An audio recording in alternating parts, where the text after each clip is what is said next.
El tema del día de hoy son la manipulación de caracteres o hilera de texto. En este caso, trabajaríamos con la clase del string. Recordemos de que en los lenguajes de programación tenemos diferentes tipos de librerías. Dentro de ellas, una de las librerías especiales es la clase del string, que es para el manejo de todo lo que son caracteres, símbolos especiales y demás. Entonces vamos a ir viendo un poco sobre la presentación y algunos ejemplos que vienen acá para explicarles cómo es que funciona. Nosotros cuando hablamos de una hilera, hablamos de un objeto que tiene una cadena de texto. Les recuerdo que para poder designar una cadena de caracteres se utilizaban las comillas dobles. Para manipular un texto pueden haber diferentes tipos de operaciones, por ejemplo, pasarlas de minúscula a mayúscula o viceversa, para editar, para buscar una subhilera, por ejemplo. O sea, de una frase usted viene y saca un texto. Entonces vemos de que son estructuras completamente dinámicas. Hay diferentes tipos de hileras de caracteres. En Java está el string buffer y el string builder.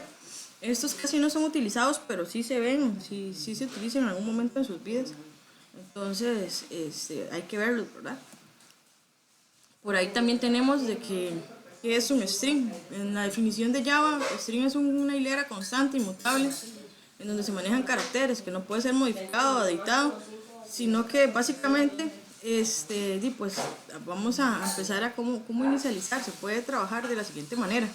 Se define como un string con una S y se le asigna en comillas dobles el texto para definir de que ese texto pertenece a ese carácter.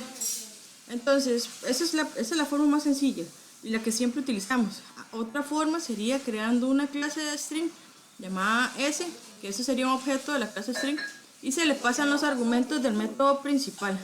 Pasándole los argumentos del método principal podemos contener todos los caracteres de la A a la Z más los caracteres especiales y todo lo demás. Esto puede designar un vector de caracteres, un vector de bytes o un string buffer que contenga todo el texto. ¿Qué es lo que pasa con la memoria cuando hacemos instancias entre una referencia y otra? Bueno, acá es importante que sepan de que dos referencias string, aunque se vean igual, no siempre van a ser iguales, para que ustedes tengan conocimiento. Por ejemplo, acá yo tengo S1, S1 dice que es casa, y tengo S2, dice que es casa, y S3 apunta a casa también. Pero veamos la observación que nos hace este caso. S1 va a ser igual a casa, S2 va a ser igual a casa, y S3 va a ser igual a S2. Cuando yo hago esta comparación, yo estoy diciendo que S1 y S2 no son iguales, no son exactamente iguales aunque contengan el mismo texto. Pero cuando yo le digo que que el string S3 va a ser exactamente igual que el S2, en esta comparación sí son iguales. Entonces esa es la comparación real de igualdad. Para las operaciones normales, con la hilera de caracteres tenemos para obtener una letra, una posición, para conocer el tamaño de una hilera, extraer un fragmento de texto desde una hilera, comparar el contenido de dos hileras, ignorando la mayúscula y la minúscula, eliminar espacios en blanco al inicio, al final, cambio de letras, mayúsculas, minúsculas, búsquedas, reemplazos, unir un fragmento o una hilera que inicia o termina con un valor, por ejemplo. Para definir qué es la posición dada, usamos el charat. El charat nos da una posición, eso nos devuelve un entero, como lo ven acá. Entonces es posible tener la letra de la posición donde no se puede cambiar, pues es un string, ya es estático. Tenemos aquí, por ejemplo, un string. Entonces vamos a imprimir que nos devuelva digamos en este texto la posición 2, y la posición 2 sería la D, porque en un string empezamos de 0, 1, 2. Entonces la primera línea siempre va a ser 0 y a partir de ahí se van a ir sumando uno en uno dependiendo de la extensión del texto. Recuerden de que esto puede ser así, como también nada más puede venir y puede ser de esta manera, ¿verdad? Igualamos al texto. Para conocer el tamaño utilizamos el método length, en donde nos devuelve el tamaño de ese carácter. Por ejemplo, tengo el string y yo le digo que voy a crear una variable longitud donde voy a tomar la hilera completa, le doy .length. En este caso él me va a devolver toda la longitud del del string. Vamos a probarlo para que ustedes vean.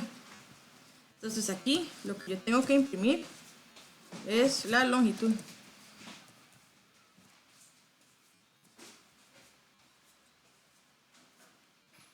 Compilo, ejecuto y ahí nos tiene que devolver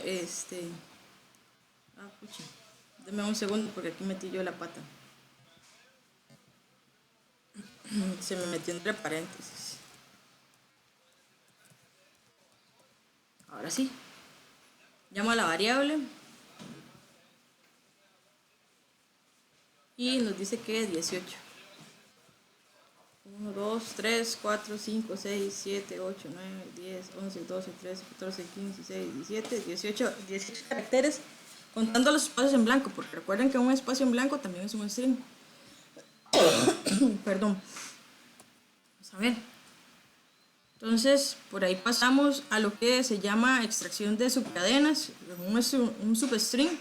Podemos obtener una cadena desde un punto de inicio hasta un punto final, o que a partir desde un punto de ahí en adelante que nos devuelva todo lo que hay. Como en este caso que tenemos el string y vamos a sacar un substring y me va a decir que lo agarre o que lo tome desde la posición 12 en adelante.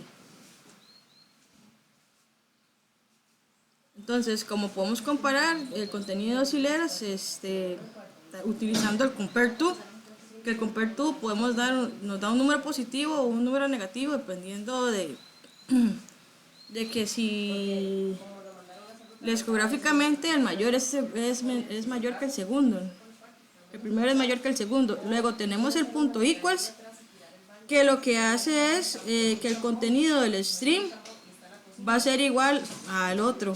Aquí lo que estamos comparando es una posición de igualdad completa. El igual nos dice si el contenido de un string es igual a otro.